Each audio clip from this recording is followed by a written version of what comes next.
వివాహ బంధం పార్ట్ 50. అర్జున్ చిన్న చిరునవ్వుతో లోపల అప్పటికే నిద్రలోకి జారుకున్న స్నేహను మురిపెంగా చూసుకుంటూ, సరే మీటింగ్కి సంబంధించిన ఏర్పాట్లన్నీ చూడు, టైం నాకు మెసేజ్ చేయి. అర్జున్ నుండి ఊహించని మాటకు వినయ్ షాక్లో స్థానం అయిపోయాడు. వినయ్కి తెలిసినంత వరకు అసలు అర్జున్కి ఆడగాలంటే కాదు, అసలు ఆడవాళ్ళంటేనే అసహ్యం. అలాంటిది అర్జున్కి ఆ మొహరెస్ ఎండి పరిస్థితి ఎంతగా కోప్పడతాడో అని భయపడే విషయం ఎలా చెప్పాలో అర్థం కాక చాలాసేపు జుట్టు పీక్కొని మొత్తానికి ధైర్యం తెచ్చుకొని అర్జున్కి కాల్ చేశాడు. భాగంలో తన సిచ్యువేషన్ వివరించగానే ఊహించని విధంగా అర్జున్ మీటింగ్కి ఒప్పుకోవడం వినయ్కి గట్టి షాక్నే ఇచ్చింది.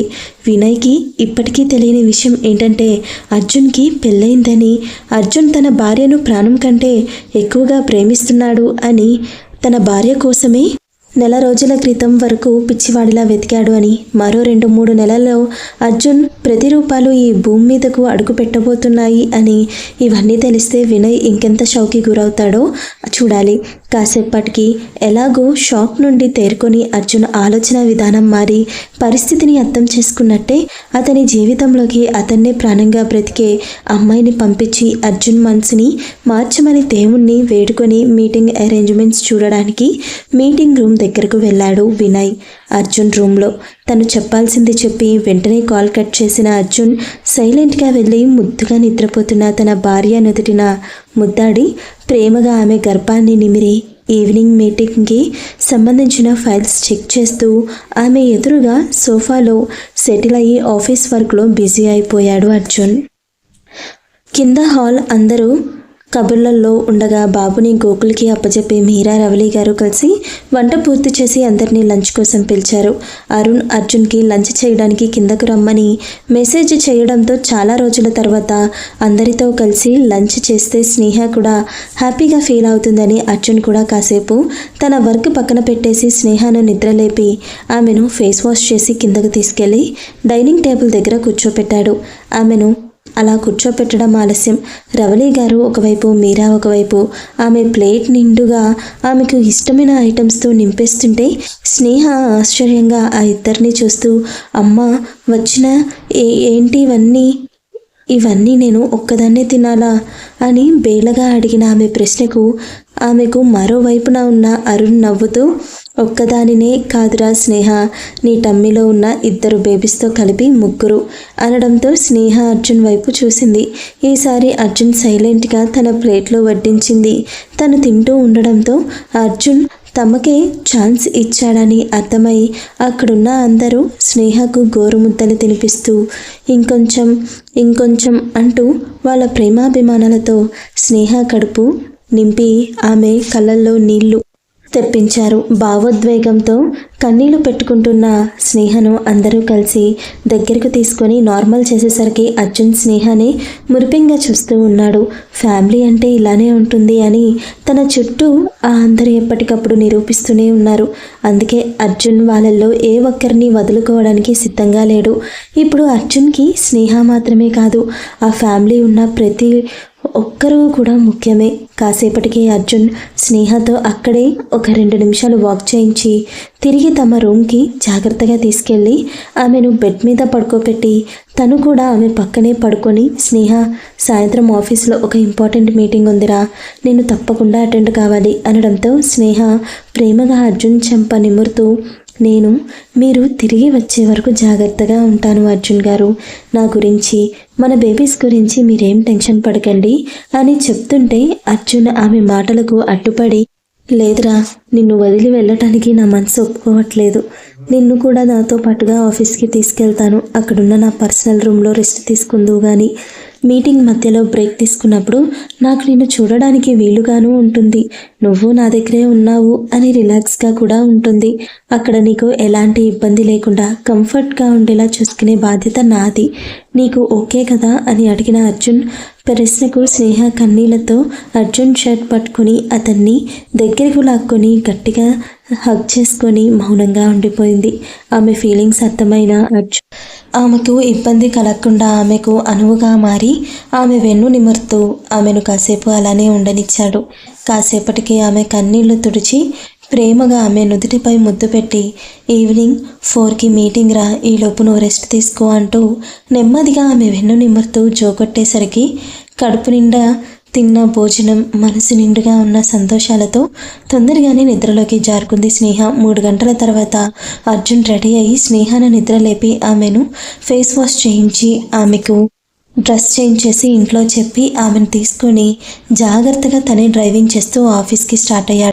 కాసేపటికి ఆఫీస్కి చేరుకోగానే అర్జున్ జాగ్రత్తగా స్నేహను తన చేతుల్లోకి తీసుకొని ఆఫీస్లోకి ఎంటర్ అవుతుంటే స్నేహ కంగారుగా, అర్జున్ గారు ఇది మీ ఆఫీస్, అందరూ మనల్ని ఇలా చూస్తే ఏమనుకుంటారు, మీ గురించి ఏమనుకుంటారు, నన్ను కిందకు దించండి అర్జున్ గారు, నేను నడవగలను అంటున్న స్నేహ పెదాల మీద ఒక చిన్న ముద్దిచ్చి ఆమె నోరు మూతపడి కళ్ళు పెద్దవి అయ్యేలా చేశాడు అర్జున్ ఆఫీస్ ఇదివరకులా అబ్బాయిలతో మాత్రమే బోరింగ్గా ఉండే ఆ ఆఫీస్ అమ్మాయిలతో కూడా కలకల్లాడుతూ ఎవరి బిజీలో వారు వర్క్ చేసుకుంటూ ఉన్నారు. కానీ ఆల్రెడీ అర్జున్ మీటింగ్ కోసం ఆఫీస్కి వస్తాడు అన్న ఇన్ఫర్మేషన్ ఉండడంతో ఆడ మగ తేడా లేకుండా అందరూ ఎంట్రన్స్ వైపే ఒక కన్నేసి వర్క్ చేసుకుంటూ ఉన్నారు.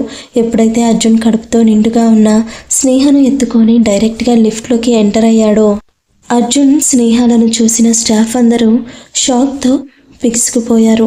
అర్జున్ ముందే చెప్పి ఉంచడంతో అతని పర్సనల్ రూమ్ క్లీన్ చేయించి అన్నీ నీట్గా సెట్ చేయించి ఉంచాడు వినయ్. దాంతో అర్జున్ డైరెక్ట్గా స్నేహను తన క్యాబిన్ నుండి తన పర్సనల్ రూమ్కి తీసుకెళ్ళి ఆమెను జాగ్రత్తగా బెడ్ మీద కూర్చోపెట్టి పై ఫ్లోర్లో మీటింగ్ అరేంజ్మెంట్స్లో బిజీగా ఉన్న వినయ్కి కాల్ చేసి ఆరెంజ్ జ్యూస్ తన క్యాబిన్కి పంపించమని చెప్పాడు. దాంతో వినయ్కి అర్జున్ ఆఫీస్కి వచ్చేశాడు అని అర్థమై వెంటనే క్యాంటీన్కి కాల్ చేసి ఆరెంజ్ జ్యూస్ అర్జున్ క్యాబిన్కి పంపించమని చెప్పి ఒకసారి అరేంజ్మెంట్స్ అన్నీ చూసుకొని తను కూడా అర్జున్ క్యాబిన్కి వెళ్ళాడు. తను వెళ్ళిన వెనుకే జ్యూస్ రావడంతో అది తీసుకుని అక్కడెక్కడ అర్జున్ కనిపించకపోవడంతో అతని పర్సనల్ రూమ్లో ఉన్నాడేమో అనుకొని సార్ అంటూ ఆ రూమ్ డోర్ నాక్ చేశాడు వినయ్. అప్పటికే స్నేహ అర్జున్ ఇచ్చిన షాక్ నుండి తేరుకొని సిగ్గుతో అరిచేతుల్లో మొహం దాచుకోవడంతో భార్య సిగ్గుని చూసి అర్జున్ నవ్వుకుంటూ ఆమె చేతుల్ని తప్పించి ఆమె వాళ్ళ కళ్ళు మీద చిరుముద్దులు అద్ది ఆమెను దగ్గరకు తీసుకున్నాడు. సరిగ్గా అప్పుడే వినయ్ పిలుపు విన్న అర్జున్ ఎస్ కమిన్ వినయ్ అన్నాడు. కానీ ఆ గొంతు విని తన నుండి దూరం జరగబోతున్న స్నేహకు ఆ ఛాన్స్ మాత్రం ఇవ్వలేదు.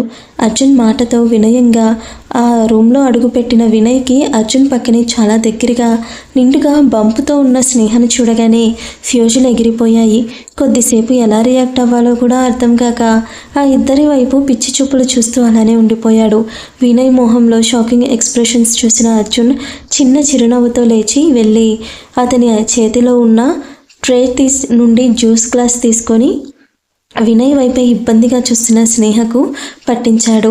కాసేపటికి ఖాళీ గ్లాస్ పక్కన పెట్టి స్నేహను దగ్గరికి తీసుకొని వినయ్ అని పిలవడంతో వినయ్ ఉలిక్కిపడి తేరుకొని సార్ చెప్పండి అన్నాడు తడపడుతూ. వెంటనే అర్జున్ చిరునవ్వుతో తన దగ్గరున్న స్నేహను చూపిస్తూ she is my wife Sneha, Mrs Sneha Arjun అని పరిచయం చేయడంతో ఈసారి అంతకంటే పెద్ద షాక్కి లోనయ్యాడు వినయ్కి ఇప్పటికీ గుర్తుంది. కొన్నాళ్ళ క్రితం అర్జున్తో పనుండి అతని ఇంటికి వెళ్ళినప్పుడు స్నేహను చూసి నువ్వెవరు అని అడిగితే స్నేహ తను ఆ ఇంట్లో కొత్తగా చేరిన పని మనిషి అని చెప్పడం, అలా చెబుతున్నప్పుడు ఆమె కళ్ళు చెమ్మగిల్లడం, గొంతు మూగబోవడం ఇవన్నీ గుర్తొచ్చాయి వినయ్కి. అందుకే వినయ్ని చూసిన స్నేహ ఇబ్బంది పడడం, ఆమెను చూసిన వినయ్ షాక్ అవ్వడం జరిగాయి. ఇదేంటి సార్ అని ప్రశ్నించే ధైర్యం వినయ్కి లేదు. అది అతని భార్య ముందు అలా అని ఇప్పుడు స్నేహ కళ్ళల్లో ఇబ్బంది తప్ప బాధం కనిపించకపోవడంతో ఆమె ఎదురుగా ఏం అడగలేక హలో మేడం ఐఎమ్ వినయ్, నేను సార్ పర్సనల్ అసిస్టెంట్ని అని తనని తానే పరిచయం చేసుకున్నాడు వినయ్. దాంతో స్నేహ నవ్వలేక ఒక నవ్వు ఊరుకుంది.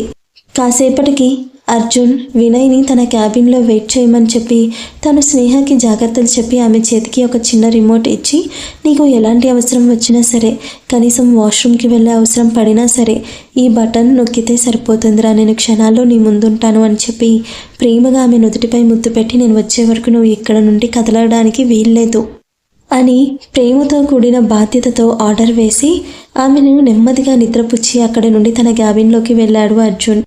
అర్జున్ వెళ్ళేసరికి ఇంకా కాస్త షాక్లోనే ఉన్న వినయ్ మీటింగ్కి సంబంధించిన అరేంజ్మెంట్స్ అన్నీ కంప్లీట్ అయ్యాయా వినయ్ అన్న అతని పిలుపుకి తేరుకొని తడబడుతూ హా సార్ అనగానే అతని తడబాటు దేనికో అర్థం కాకపోయినా అతని అయోమయం దేనికో అర్థమైన అర్జున్ ఆడవాలంటేనే నిప్పులు తొక్కే వీడికి ఈ పెళ్ళి ఎప్పుడు అయ్యింది, తండ్రి ఎప్పుడు కాబోతున్నాడు అన్నది నీ డౌట్ అని నాకు అర్థమైంది వినయ్. మామూలుగా నేను నా పర్సనల్ విషయాలు ఎవరితోనూ షేర్ చేసుకోవడానికి ఇష్టపడను, కానీ నా వరకు నువ్వేం బయటవాడివి కాదు, నా మనిషివి అంటూ తనకి స్నేహకి పెళ్ళైన దగ్గర నుండి ఇప్పటి వరకు ఏది దాచకుండా అన్నీ చెప్పాడు అర్జున్.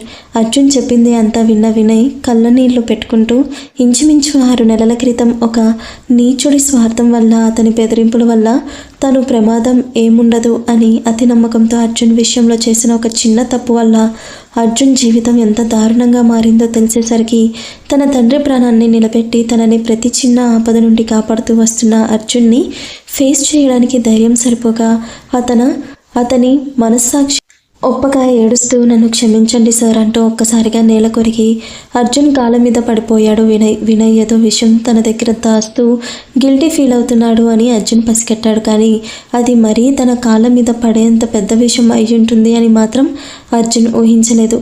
అర్జున్ కాళ్ళను వినయ్ తన కన్నీళ్లతో తడుపుతూ నన్ను క్షమించండి సార్, నన్ను క్షమించండి, సాఫీగా సాగుతున్న మీ లైఫ్లో ఆ సునామీ రావడానికి నేనే కారణం సార్, నన్ను క్షమించండి, నేను ఏది కావాలని చేయలేదు, పరిస్థితులు నాకు మరో దారి ఇవ్వలేదు, తప్పక అలా చేయాల్సి వచ్చింది, కానీ కావాలని చేసింది కాదు అని బాధతో కూడుకుపోయిన గొంతులో చెప్పాడు వినయ్. అసలు అతని మాటలు ఏమాత్రం అర్థం కానీ అర్జున్ వినయ్ అంత దీనంగా అలా వేడుకోవడం చూడలేక అతన్ని పైకి లేపి పక్కనే ఉన్న చైర్లో కూర్చోపెట్టి వాటర్ ఇచ్చాడు.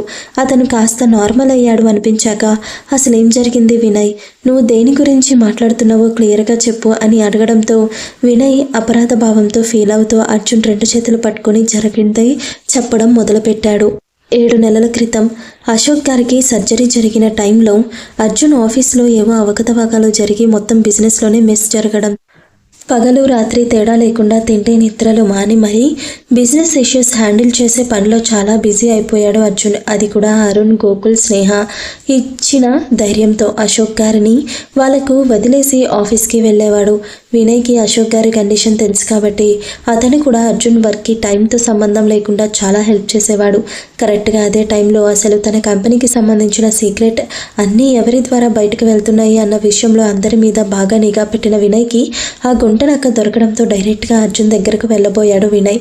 కానీ అప్పటికే వినయ్ ఇదంతా కనిపెట్టిన విషయం, ఇదంతా ప్లాన్ చేసిన లోకేష్ గారికి చేరడంతో ఆయన డైరెక్ట్గా వినయ్కు కాల్ చేసి డబ్బు ఆఫర్ చేశారు. వినయ్ అర్జున్ విషయంలో చాలా విశ్వాసంగా ఉండడంతో ఆయన పన్నాగాలు వినయ్ పారనివ్వలేదు. దాంతో లోకేష్ గారికి మండి వినయ్తోనే అర్జున్ని దెబ్బ కొట్టాలి అని అప్పటికప్పుడు సిచ్యువేషన్ని తన కంట్రోల్లోకి తెచ్చుకొని వినయ్ తండ్రిని కిడ్నాప్ చేసి తను పంపించిన ఒక డ్రగ్ అర్జున్ తాగే కాఫీలో కానీ జ్యూస్లో కానీ వెంటనే కలపకపోతే అతని తండ్రిని చంపేస్తాను అని బెదిరించారు. వినయ్ ముందు ఆయనకి భయపడలేదు, కానీ వినయ్కి తండ్రి మీద ఉన్న ప్రేమ, ఆయన ప్రాణాల కోసం లోకేష్ గారు చెప్పిన పని చేయలేక తప్పలేదు. కానీ అర్జున్కి ఆ డ్రగ్ కలిపి ఇవ్వకముందే ఆ డ్రగ్ వల్ల అర్జున్కి ఏం ఎఫెక్ట్ చూపిస్తుందన్న భయంతో అసలు ఆ డ్రగ్ ఏంటో దానివల్ల అర్జున్కి ఏం జరుగుతుందో చెప్తే కానీ అది అర్జున్కి కలిపి ఇవ్వను అని గట్టిగా చెప్పడంతో లోకేష్ గారికి విషయం చెప్పక తప్పలేదు. ఆ డ్రగ్ వల్ల శరీరంలో కోరికలు కలిగి అది నిప్పులు కొలమిలా తారా స్థాయికి చేరి ఒక అమ్మాయితో ఇంటిమేట్ అయ్యే వరకు తనని తాను కంట్రోల్ చేసుకోలేడు అని చెప్పడంతో అప్పటికి వినయ్ దృష్టిలో అర్జున్కి ఆడవాళ్ళంటే ఉన్న ద్వేషం, చిరాకు అలానే ఉండడంతో అర్జున్ కలలో కూడా ఏ ఆడదాన్ని తన దగ్గరకు రానివ్వడు అన్న నమ్మకంతో అర్జున్కి ఎలాంటి ప్రమాదం ఉండదు అని 1కి 10 సార్లు నిర్ణయించుకొని లోకేష్ గారు చెప్పిన పని చేయడానికి సిద్ధమయ్యాడు. వినయ్ అన్నిటికన్నా ముందు అర్జున్ తిరిగి ఇంటికి వెళ్ళే వరకు ఏదో ఒకలా టైం గడిపేసి అర్జున్ ఇంటికి వెళ్లే ముందు అతను తాగే కాఫీలో ఆ డ్రగ్ కలిపి అతను తాగిన దగ్గర నుండి అతను నేరుగా అతని ఇంటికి సేఫ్గా చేరుకునే వరకు అర్జున్ని కనిపెడుతూనే ఉన్నాడు. ఎందుకంటే లోకేష్ గారు ప్లాన్ ప్రకారం అర్జున్ని ఒక హోటల్కి చేర్చి అతను ఆ డ్రగ్ ప్రభావంతో మరో అమ్మాయితో దగ్గరగా ఉండగా మీడియా సాక్షిగా పోలీసులకు పట్టించి అతని పరువు తీయాలని ప్లాన్ చేశారు. లోకేష్ గారి కుటీల బుద్ధిని ముందే పసిగట్టిన వినయ్ అతనికి అనుమానం రాకుండా తన తండ్రిని అతని నుండి అప్పటికే కాపాడుకొని ఆయన్ని సేఫ్ ప్లేస్లో పెట్టించాడు తన ఫ్రెండ్స్ సాయంతో. అందుకే తెలివిగా అర్జున్ సేఫ్గా ఇంటికి చేరేలా చేశాడు వినయ్. కానీ ఆ డ్రగ్ కారణంగా జరగబోయేది వినయ్ ఊహించలేకపోయాడు. అర్జున్ తెలుసుకోలేకపోయాడు. స్నేహ అడ్డుకోలేకపోయింది. ప్రస్తుతం వినయ్ చెప్పింది విన్న అర్జున్ ఆవేశంగా అతని కాలర్ కోపంగా రియాక్ట్ అవ్వబోయాడు. కానీ అప్పటికే అతని కళ్ళల్లో పశ్చాత్తాపం చూసిన అర్జున్ నిజంగా వినయ్ ఆ పరిస్థితికి లొంగిపోయి తన గురించి ఆలోచించకపోయింటే ఈరోజు తనతోనే ముడిపడి ఉన్న స్నేహ జీవితం ఏమై ఉండేది అన్న ఆలోచన కూడా చాలా కష్టంగా అనిపించింది అర్జున్కి. అందుకే కష్టంగా తన కోపాన్ని అదుపు చేసుకుని విసురుగా అతన్ని అక్కడే వదిలేసి అక్కడి నుండి డైరెక్ట్గా మీటింగ్ జరగబోతున్న రూమ్కి వెళ్ళబోయాడు అర్జున్.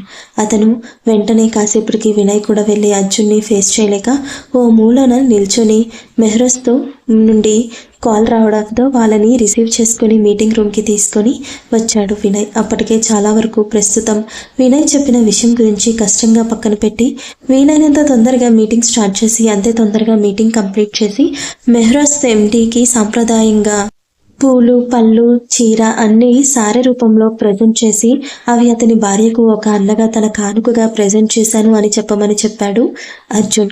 మెహ్రస్ ఎండీకి అర్జున్లో ఒకప్పటి యాంగ్రీ అండ్ అరోగెంట్ అర్జున్ కనిపించకపోవడంతో అతను అర్జున్ బిహేవియర్కి చాలా ఆశ్చర్యపోయాడు. అలాగే అర్జున్ అతనికి ప్రెగ్నెంట్ ఉమెన్ విషయంలో తీసుకోవాల్సిన జాగ్రత్తలన్నీ క్లియర్గా చెప్తూ ఇక డెలివరీ అయ్యే వరకు అతని వైఫ్ విషయంలో ఎప్పటికప్పుడు అలర్ట్గా ఉండమని వార్న్ చేశాడు. కాసేపటికి అతను మనస్ఫూర్తిగా అర్జున్ దగ్గర నుండి సెండ్ ఆఫ్ తీసుకొని బయలుదేరాడు. వాళ్ళు అలా వెళ్ళగానే అర్జున్ వేగంగా తన క్యాబిన్లో ఉన్న తన పర్సనల్ రూమ్లోకి వెళ్ళేసరికి కరెక్ట్గా స్నేహ అప్పుడే నిద్రలేచి కూర్చుంటూ ఉంది. అప్పటికే అర్జున్ మనసంతా జరిగింది తెలుసుకునేసరికి అల్లకొల్లాలంగా ఉండడంతో వెంటనే వెళ్ళి స్నేహను గట్టిగా హగ్ చేసుకొని మౌనంగా ఉండిపోయాడు. కానీ తనని తాను ఎంత కంట్రోల్ చేసుకున్నా అర్జున్కి ఆ రోజు తను ఆఫీస్ నుండి ఇంటికి వెళ్ళాక ఏం జరిగిందో ఇప్పటికీ గుర్తుకు రాకపోవడంతో తన మీద తనకే కోపంగా అనిపించింది. ఆ కోపంలోనే స్నేహను తలదాచుకొని బాధపడుతూ ఉండగా ఆ బాధలోనే అర్జున్ కన్నీళ్లు స్నేహ భుజాన్ని తాకాయి. అర్జున్ సడన్గా వచ్చి అలా హగ్ చేసుకోవడంతో అతను దేనికో బాధపడుతున్నాడు అని అర్థమైన స్నేహ అర్జున్ వెన్ను నిమురుతూ ఏమైంది అడగబోయేంతలో అర్జున్ కన్నీళ్ల స్పర్శ తెలిసేసరికి స్నేహ కంగారుగా అర్జున్ మొహాన్ని తన చేతుల్లోకి తీసుకొని బాధగా అతని మొహాన్ని చూస్తూ ఆ కన్నీళ్లను తన మునివేళ్లతో తుడిచి ఏమైంది అర్జున్ గారు, దేని గురించి ఇంత బాధపడుతున్నారు అని అడిగింది దిగులుగా. స్నేహ ప్రశ్నకు అర్జున్ బాధగా ఆమె కళ్ళలోకి చూస్తూ ఉండిపోయాడు. ఎవరు చేసిన కుట్రకు అనవసరంగా బలైన ఆమె జీవితాన్ని ఎవరు సంజాయిషి అన్న ప్రశ్న అర్జున్ మనసుని తొలిచేస్తుంది. అర్జున్ నుండి సమాధానం రాకపోయేసరికి స్నేహ అతని నుదుటిపై ముద్దు పెట్టి ప్రేమగా అతని కళ్ళల్లోకి చూస్తూ, నా అర్జున్ గారు మెంటల్లీ ఫిజికల్లీ చాలా స్ట్రాంగ్. అలాంటి మనిషి మనస్తత్వం ప్రవర్తన నా వల్ల దెబ్బతినింది అంటే నాకెంత బాధగా ఉంటుంది. అర్జున్ గారు, ఎందుకు ఈ మధ్యన మీరు మరీ ఇంత వీక్ అయిపోయి ప్రతి చిన్న విషయానికి ఇంత సెన్సిటివ్గా రియాక్ట్ అవుతున్నారు అని అడిగింది స్నేహ. అయినా నేను మీ బలంగా మారాలి అనుకున్నాను కానీ మీ బలహీనతగా మిగిలిపోతాను అనుకోలేదు అర్జున్ గారు. మీరు ఇలా ఉండడం నాకేం నచ్చట్లేదు. దానికి కారణం పరోక్షంగా నేనే అని అర్థమవుతుంది నాకు. చాలా కష్టంగా ఉంది నాకు అర్జున్ గారు అనేసరికి అర్జున్ బాధగా స్నేహ గుండెల్లో ఒదిగిపోయాడు. స్నేహ తన గుండెల మీద ఉన్న అర్జున్ తల నిమురుతూ, ఏమైంది, ఎందుకు మీలో మీరే నలిగిపోతున్నారు, దేని గురించి అంతగా ఆలోచిస్తున్నారు అని అడిగింది. భార్య ప్రశ్నకు అర్జున్ చిన్నగా తన్నెత్తి ఆమె కళ్ళలోకి చూస్తూ, నేను ఒక విషయం అడుగుతాను, కోపడకుండా బాధపడకుండా సమాధానం చెప్తావా స్నేహ అని అడిగాడు కూడుకుపోయిన గొంతులో.